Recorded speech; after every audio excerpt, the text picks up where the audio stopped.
जो भी छात्र बिहार बोर्ड के द्वारा 9वीं की परीक्षा दे रहे हैं तो आज के इस वीडियो में हिंदी का सब्जेक्टिव प्रश्न पत्र की बात करेंगे और उसका आंसर भी देखेंगे।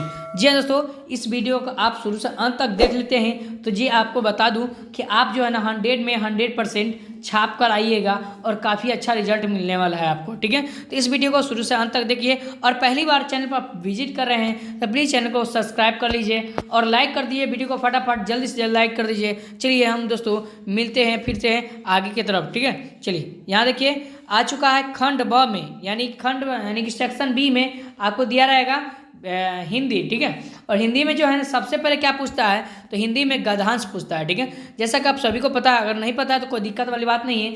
एक नंबर के क में क्या लिखा रहता है, गद्यांश लिखा रहता है और लिखा रहेगा निम्नलिखित गद्यांशों को क्या करना है, किसी का एक गद्यांश को पढ़कर नीचे दिए गए प्रत्येक का उत्तर देना है और प्रत्येक के लिए आपको 2 अंक मिलेंगे। तो 5 गद्यांश पूछेंगे जिसमें से 10 आपको अंक मिलेगा और है ना इसमें से गद्यांश 1 और उसमें का अथवा फिर 1 पूछता है तो दोनों में से एक ही बनाना है। तो हमारे पास एक का क है, अथवा का नहीं हम जवाब दिए तो कोई दिक्कत वाली बात नहीं है, आप एक का क को लिख कर आइएगा। तो चलिए एक का क है इस प्रकार का दिया हुआ, देखिए एक का क इस प्रकार का दिया हुआ है।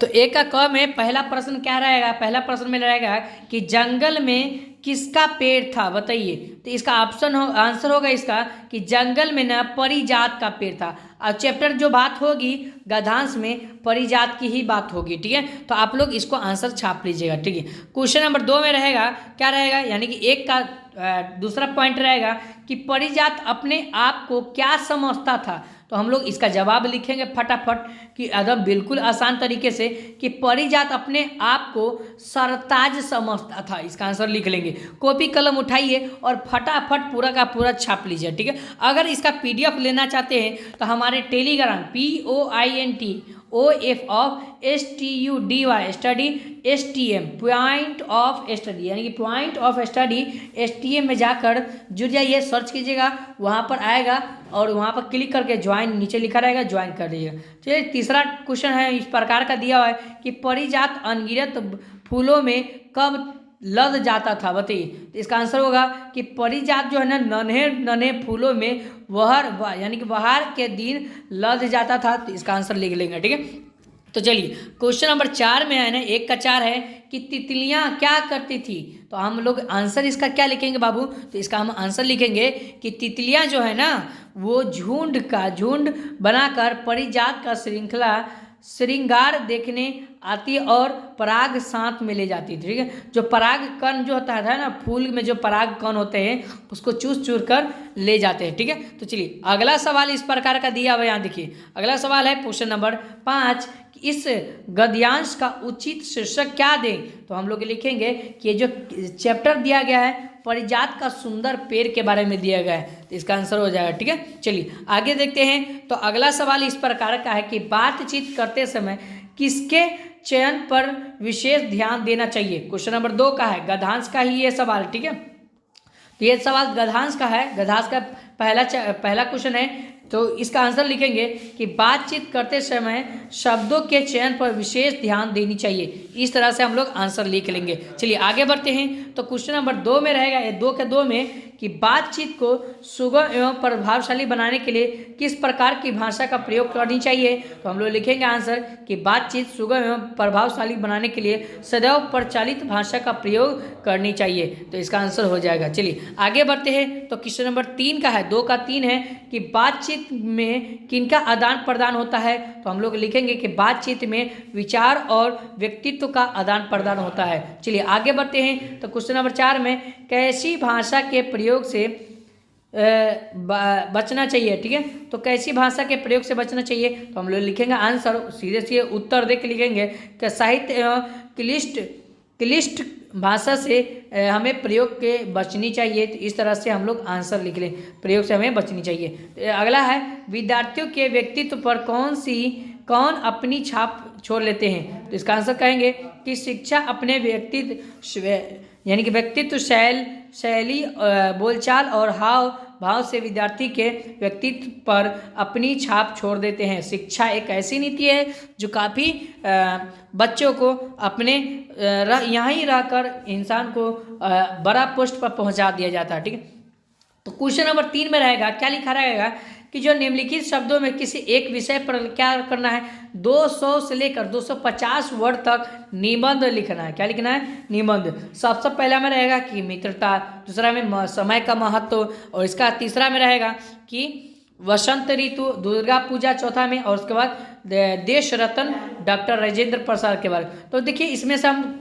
3 का ख का जवाब दिए हैं, समय का महत्व, क्योंकि आप लोग जानते हैं कि समय एक ऐसा महत्व होता है जो है ना समय से किसी भी समय धन से ज़्यादा कीमती होते हैं। आप जानते हैं ना कि समय क्या होता है, धन से ज़्यादा कीमती होते हैं, क्योंकि यदि धन को खर्च कर दिया जाए तो यह वापस फिर से आ जाएगा, फिर से प्राप्त हो जाएगा, लेकिन समय को अगर हम बर्बाद कर देते हैं, समय को अगर हम ख़त्म कर लेते हैं, अपना समय को दुर्भाग्यवश खराब कर लेते हैं, तो हमारा समय के साथ साथ हमारा परिवार भी खराब हो जाएगा, हमारा हालात भी खराब हो जाएगा, और हमारा सब कुछ खराब हो जाएगा। तो इसी बारे में हम यहाँ पर पूरा का पूरा इसमें चर्चा किए हुए हैं। तो आप लोग इसे स्क्रीनशॉट लेना चाहते हैं तो ले लीजिए, अगर PDF लेना चाहते हैं तो टेलीग्राम में जुड़ जाइए, ठीक है। तो इस तरह से हम लोग एक एक करके अगर लिखना चाहते हैं तो वीडियो को रोक रोक कर एक एक करके यहाँ पर पूरा का पूरा लिख लीजिए, ठीक है। तो इस तरह से हम लोग 3 का जवाब देख लिए। चलिए क्वेश्चन नंबर 4 की तरफ बढ़ते हैं। तो 4 के अथवा में 4 के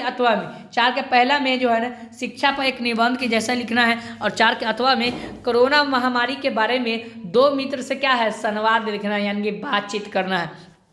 तो इस उत्तर जो है इसका आंसर होगा, यानी कि कोरोना वायरस को लेकर 2 मित्र अजय और मदन, आप कुछ भी ले सकते हैं, आप जो ही अपना मित्र है यहाँ पे उसके नाम लिख दीजिएगा, और इसके बीच में संवाद हो रहा है, और यहाँ पर आंसर देखेंगे तो इसका आंसर यहाँ पर आ जाएगा कि अजय, यहाँ पर जो भी आपका दोस्त है वहाँ पर लिख लीजिएगा, उसके बाद मदन एक और दोस्त है उसके बारे में लिख लीजिएगा। इस तरह से आप एक एक करके पढ़ लीजिएगा और सभी क्वेश्चन को छाप लीजिएगा, काफ़ी अच्छा है ना, बहुत ही लाभदायक साबित होगा, ठीक है, आपके एग्जाम के लिए, ठीक है। तो चलिए आगे बढ़ते हैं। तो यहाँ तक है ना, आप लोग इसका आंसर छाप लीजिए 4 के अथवा का। चलिए 5वां क्वेश्चन इस प्रकार का दिया हुआ, यहाँ देखिए साफ साफ लिखा है कि निम्नलिखित प्रश्नों के किन्हीं 5 प्रश्नों का उत्तर देना है 5वां क्वेश्चन में। तो पहला प्रश्न रहेगा कि कवि के मन में आज़ाद हिंदुस्तान की कैसी कल्पना जागती है। तो हम लोग लिखेंगे कि कविवर जो है ना केदारनाथ अग्रवाल आज़ाद हिंदुस्तान को हर दृष्टि से संसाधन संपन्न के रूप में देखना चाहते हैं। तो इस तरह आंसर हम इसका लिख देंगे,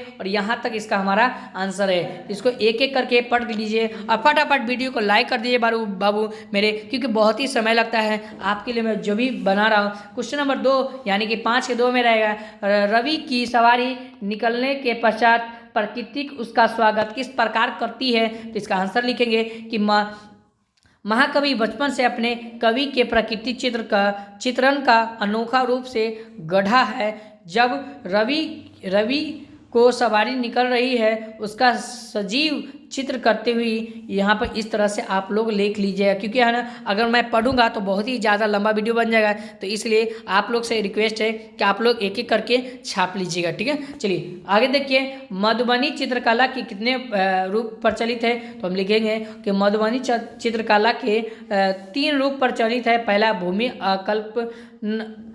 आकल्पन, और उसके बाद भित्ति चित्रण, और तीसरा है पेंट चित्रण, ठीक है। तो इस तरह से हम ले लेंगे। चौथा प्रश्न है, इसमें से कह रहा है कि मगध में किस लोक नेतृत्व का प्रचलन था, एक संक्षिप्त परिचय दीजिए। तो इस तरह से हम लोग इसका आंसर लिखेंगे और एक एक करके देख लीजिए। अगर क्वालिटी वीडियो को बढ़ा लीजिएगा तो आपको पूरा साफ क्लीन दिखेगा, ठीक है। 5वां क्वेश्चन हमारा लास्ट क्वेश्चन यही है, समझिए 5 का क्वेश्चन का 5वां क्वेश्चन है कि समुद्रगुप्त कौन थे, वे किस वाद्य को बजाने में परवीन थे। तो इसका आंसर लिखेंगे। इस तरह से हम लोग इसका आंसर लिख लेंगे, एक एक करके छाप लेंगे, ठीक है। चलिए आगे बढ़ते हैं। तो क्वेश्चन नंबर 6 हमारा लास्ट क्वेश्चन है कि क्वेश्चन नंबर 6 है कि निम्नलिखित प्रश्नों के किन्हीं एक प्रश्न का उत्तर देना है। तो हम लोग ख का जवाब दिए हैं कि मेरी परेशानियां और मेरे दुख ही ईश्वर का आधार है, क्यों आज से स्पष्ट करना है। तो इस तरह से हम लोग लिखेंगे कि मेरे ईश्वर काव्य पाठ से उपरोक्त पंक्तियों की ली गई है। इस कविता के रचयिता लीलाधर जगूड़ी आधुनिक युग के चर्चित कवि है। इस तरह से हम लोग आंसर लिखेंगे और एक एक करके इसको छाप लीजिए,